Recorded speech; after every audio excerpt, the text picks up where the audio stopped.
আমি হাত পাকার পক্ষে হাফেজ মাওলানা অ্যাডভোকেট মোহাম্মদ জিল্লুর রহমান। আগামী ত্রয়োদশ সংসদ নির্বাচনে যেহেতু 8 দলীয় জোট হয়েছে, আমি অবশ্যই আশাবাদী বিগত দিনের ধারাবাহিকতায় বাকি ইসলামিক যে দলগুলা ছিল তারাও আমাদের সাথে কাজ করে যাচ্ছেন, আলহামদুলিল্লাহ খুবই ভালো।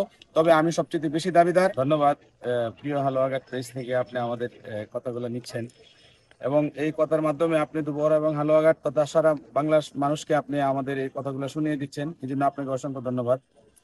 আমরা আসলে আজকের যে ময়মনসিংহের 8 দলীয় জোটের যে আসন্ন ত্রয়োদশ সংসদ নির্বাচনের আগ মুহূর্তে বিভাগীয় যে গণসমাবেশ ছিল, সেই গণসমাবেশ আজকে এখানে সম্পন্ন হয়েছে।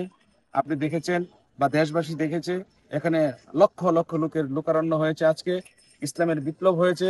আমরা আগামী ইনসাফ ভিত্তিক সমাজ ব্যবস্থায় তথা ময়মনসিংহের যে সমস্ত সাধারণ মানুষ আছেন, ময়মনসিংহের বিশেষ করে উত্তর ময়মনসিংহের আমার দুবহরা এবং হালুয়াঘাটের যে সমস্ত কৃষক মানুষ যারা খেতে কামারে কাজ করে খায়, তারা আজকে নিজে না খেয়ে সারাদিন উপবাস থেকে নিজের ভাড়া দিয়ে কষ্ট করে আজকে এই সমাবেশকে সাফল্য মণ্ডিত করেছেন।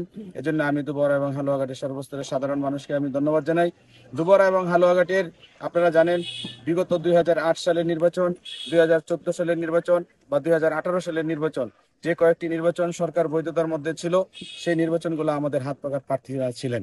বিগত 24 সালের নির্বাচন বানচাল হয়েছে এবং বাংলাদেশের ফ্যাসিস্ট সরকার আমলে নির্বাচন যেগুলো হয়েছে সেগুলো সম্পূর্ণ অবৈধ নির্বাচন ছিল, বাট আমাদের প্রার্থী রেডি ছিল। সুতরাং 1971 সালের পর থেকে ময়মনসিংহ, দুবহরা, হালুয়াঘাট, ময়মনসিংহ এক আসনে হাত পাকার প্রার্থীরা সবসময় ছিল। আগামী ত্রয়োদশ সংসদ নির্বাচনে যেহেতু 8 দলীয় জোট হয়েছে, আমি হাত পাকার পক্ষে হাফেজ মাওলানা অ্যাডভোকেট মোহাম্মদ জিল্লুর রহমান। আমি অবশ্যই আশাবাদী বিগত দিনের ধারাবাহিকতায় বাকি ইসলামিক যে দলগুলা ছিল তারাও আমাদের সাথে কাজ করে যাচ্ছেন, আলহামদুলিল্লাহ খুবই ভালো। তবে আমি সবচেয়ে বেশি দাবিদার, কারণ আমার উত্তরসূরিরা বিগত দিনে এখান থেকে নেতৃত্ব দিয়েছেন। সেই হিসেবে হাত পাকার প্রার্থী হিসেবে ময়মনসিংহ এক আসনে অবশ্যই আমরা হাত পাকার জয় হবে ইনশাল্লাহ। এবং আজকে যারা বিগত দিনের ফ্যাসিস্টের সাথে সুর মিলে যারা কথা বলছে, আমি আজকে বক্তব্যে বলেছি লক্ষ লক্ষ জনতার সামনে, যা আমাদের এই সাধারণ মানুষ, আমাদের এই ইসলামপন্থী মানুষ এবং বাংলার সাধারণ মানুষ তাদেরকে আগামী নির্বাচনে লাল কার্ড দেখাবে ইনশাল্লাহ।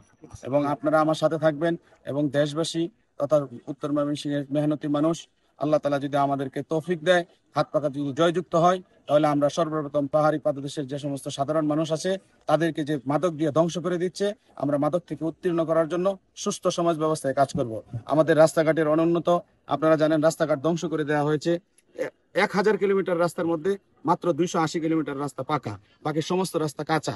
যদি কেউ দুবহরা এবং হালুয়াঘাটের এই গার্ডিয়ানশিপের জায়গা থেকে কেউ আসতে চায়, তার মাথায় 300 মনের একটা বোঝা নিয়ে এখানে আসতে হবে। সুতরাং তারপরে আমরা সমাজে খাদিম হিসেবে কাজ করতে চাই। আপনারা যদি সাথে থাকেন, স্বাস্থ্য ব্যবস্থাকে ধ্বংস করে দেওয়া হয়েছে। কিছু হইলেই হালকা একটু অসুস্থ আমাদের ময়মনসিংহ আসতে হয়। ময়মনসিংহ থেকে আজকে আমাদের রাস্তাঘাটের অবস্থা ভয়াবহ। এবং কোনো একটা প্রেগনেন্ট মহিলা, আমার বাবা মা আত্মীয় স্বজন, আপনার বাবা মা আত্মীয় স্বজন, তারা বয়স্ক মানুষদেরকে আমরা ঠিকমতো চিকিৎসা ব্যবস্থা দিতে পারছি না, যেটা সাংবিধানিক অধিকার ছিল আমার। স্বাস্থ্য, শিক্ষা একদম ধ্বংস করে দেওয়া হয়েছে। মাত্র 22% লেভেলের শিক্ষার হার আমাদের দুবহরা হালুয়াঘাট। সুতরাং আপনারা যদি সাথে থাকেন, এই অবহেলিত মানুষকে সুস্থ সমাজ ব্যবস্থায়, ইনসাফ ভিত্তিক সমাজ ব্যবস্থায় আপনারা ইনশাল্লাহ আমাদের সাথে থাকলে আমরা কাজ করে যেতে পারবো। সকলকে ধন্যবাদ। হাফেজ মাওলানা অ্যাডভোকেট জিল্লুর রহমানের জন্য সবসময় আপনাদের কাছে দোয়া চাই।